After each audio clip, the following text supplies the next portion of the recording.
Ratusan siswa SMP Negeri 22 Bulukumba, Sulawesi Selatan harus belajar di bawah tenda karena sekolah mereka disegel oleh pemilik lahan. Belajar di bawah tenda telah dilakukan siswa ini sejak 4 hari terakhir. Putri bersama 173 siswa SMP Negeri 22 lainnya di Bulukumba, Sulawesi Selatan harus menerima belajar di bawah tenda yang beralaskan terpal dan spanduk bekas. Siswa kelas 9 ini mengaku tempat belajar ini juga bergabung dengan siswa kelas lainnya. Selain kurang layak, sinar matahari juga masuk ke dalam tenda karena tidak adanya dinding penghalang.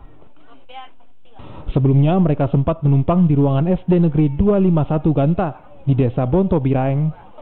Namun orang tua siswa tidak setuju karena harus masuk siang dan juga sore hari.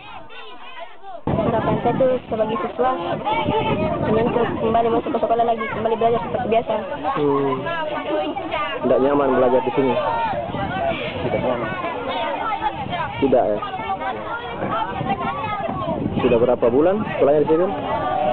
Sudah hampir masuk 1 bulan lebih. Sebelumnya numpang belajar di SD gitu? Penyegelan sekolah telah berjalan selama sebulan oleh pemilik lahan dengan alasan telah memenangkan sidang sengketa tanah di Pengadilan Negeri Bulukumba. Pemilik lahan menuntut ganti rugi, namun pemerintah setempat belum menyetujui karena masih dalam proses banding.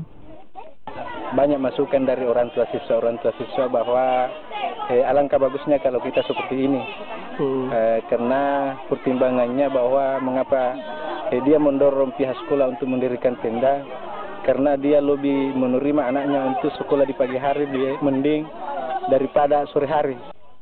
Baik siswa, guru, dan orang tua siswa berharap pemerintah setempat turun tangan agar penyegelan lokasi SMPN 22 Bulukumba dapat dibuka kembali hingga proses belajar mengajar di sekolah dapat berjalan normal.